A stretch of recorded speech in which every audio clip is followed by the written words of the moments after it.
उन्नाव के सभी भाइयों बहनों को मेरा नमस्कार।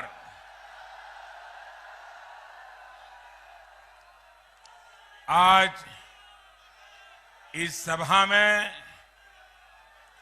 लखनऊ और रायबरेली से भी हजारों मतदाता नागरिक भाई बहन जुड़े हैं। लखीमपुर खीरी और अन्य जिलों से भी तकनीक के माध्यम से हजारों भाई बहन हमारे साथ जुड़े हुए हैं। मैं आज यहां से जो वर्चुअली हमारे साथ जुड़े हैं उनका भी हृदय से अभिनंदन करता हूं। आज यूपी में तीसरे चरण का चुनाव हो रहा है। ऐसा लग रहा है पहले 2 चरण में भारतीय जनता पार्टी को अभूतपूर्व आशीर्वाद मिले हैं। तीसरे चरण में उस रिकॉर्ड को भी तोड़ने का मन बना लिया है।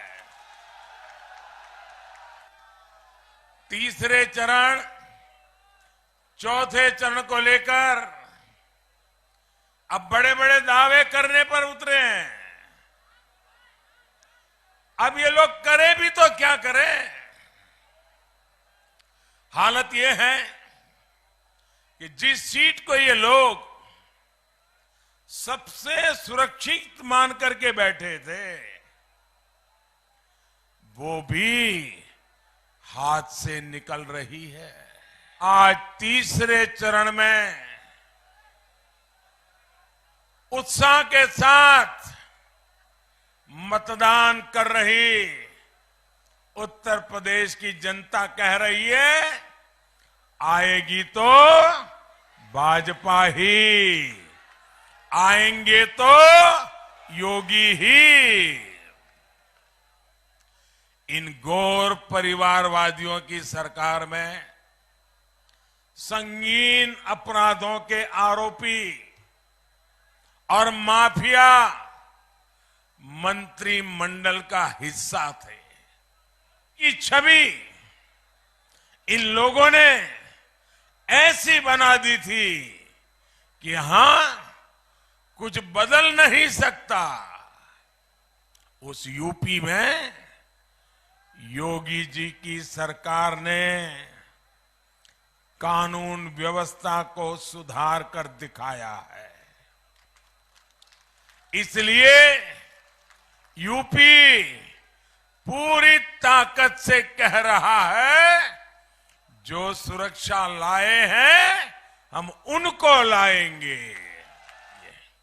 कोई भी व्यक्ति कहीं पर भी उत्तर प्रदेश के लोगों का अपमान करेगा तो आप इसको स्वीकार करेंगे? आप चुप रहेंगे? आप मुंह पे ताला लगा देंगे? आप जहां भी होगी, जितनी आपकी आवाज होगी, आपको गुस्सा आएगा कि नहीं आएगा? आप यूपी के लोगों का अपमान सहन करेंगे क्या?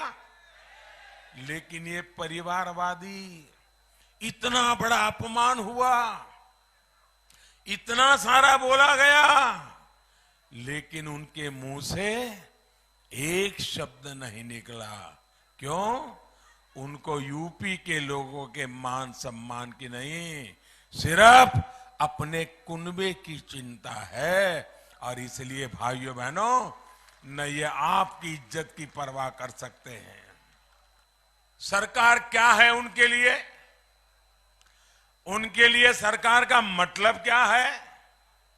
उनके लिए सरकार का मतलब है ये तो एटीएम है, एक ऐसी तिजोरी है जहां से जितनी नोटें निकाल सकते निकाल लो और अपना घर भर लो। उनके लिए सरकार का मतलब यही है। आपका ये प्यार, आपके आशीर्वाद मुझे आपके लिए दिन रात काम करने के लिए प्रेरणा देते हैं साथी। आप जो मुझे आशीर्वाद दे रहे हैं ना, आप जो मेरा ये हौसला बुलंद कर रहे हैं, मैं आपको कहता हूं साथियों, ये आपके प्रेम को मैं ब्याज समेत लौटाऊंगा, ब्याज समेत। और मैं आपको विकास करके ये लौटाऊंगा, विकास करके लौटाऊंगा। आप देख लेना, 10 मार्च को जब चुनाव नतीजे आएंगे ना, तो ये लोग बयान देने वाले हैं। क्या बयान देंगे? हम तो इसलिए हार गए, हमारी जमानत इसलिए जब्त हो गई, ये भाजपा वाले इसलिए जीत गए कि वो भाजपा का टीका लगाया था तो उनकी उंगली अंदर कमल पर ही जाती थी। भाइयों बहनों, सिंचाई की सुविधाओं के लिए, बाढ़ के खतरे को कम करने के लिए जो प्रयास योगी जी की सरकार ने किया है, उसकी प्रशंसा भी पूरा यूपी कर रहा है। आप लोगों को छुट्टा जानवरों से जो परेशानी होती है, उसे दूर करने के लिए 10 मार्च के बाद नई व्यवस्थाएं बनाई जाएगी।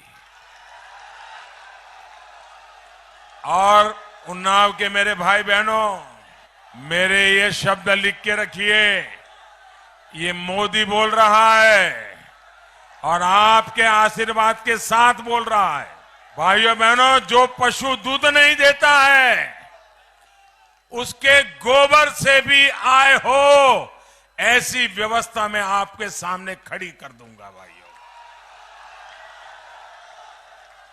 और एक दिन ऐसा आएगा कि छुट्टा जो पशु है ना, लोगों को लगेगा यार घर में इसको बांध लो, इससे भी कमाई होने वाली है।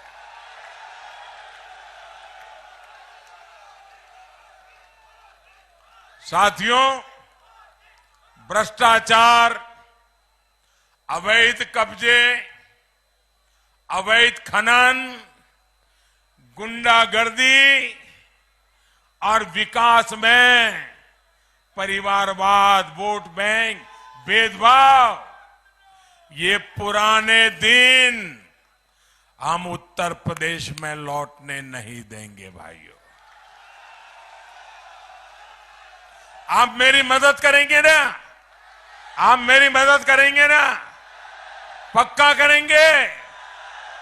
और इसलिए भाइयों बहनों, इस काम में मुझे सफल होने के लिए मुझे उत्तर प्रदेश में योगी जी की सरकार का साथ चाहिए। आप सरकार बनाएंगे? बनाएंगे? भाइयों बहनों, ऐसा तो नहीं होगा ना इतनी बड़ी जबरदस्त रैली हो गई, मैं जहां देखूं लोग ही लोग हैं। इतनी बड़ी रैली, अब आपको लगेगा अरे मोदी जी आ गए, इतनी बड़ी रैली हो गई, चलो अब सो जाते हैं। ऐसा तो नहीं करेंगे ना? सो नहीं जाएंगे ना? अभी चुनाव के बीच में समय है, घर घर जाना है, जाओगे? एक एक मतदाता को मिलना है, मिलोगे? मतदाताओं को मेरी बात पहुंचाओगे? मेरे प्रणाम हर मतदाता को कहोगे? मोदी जी ने ये आपसे रिक्वेस्ट किया, ये कहोगे? कमल के निशान पर वोट डलवाओगे? मतदान के दिन लोगों को घर से ले जाओगे? एड़ी चोटी का जोर लगाओगे? खूब पसीना बहाओगे? याद रखिएगा, पहले कमल पर मतदान, फिर लखीमपुर के लोग करेंगे दूसरा काम। पहले कमल पर मतदान, फिर रायबरेली के लोग करेंगे दूसरा काम। पहले कमल पर मतदान, फिर लखनऊ के लोग करेंगे दूसरा काम। पहले कमल पे मतदान, फिर उन्नाव के लोग करेंगे दूसरा काम। आप सबका बहुत बहुत धन्यवाद।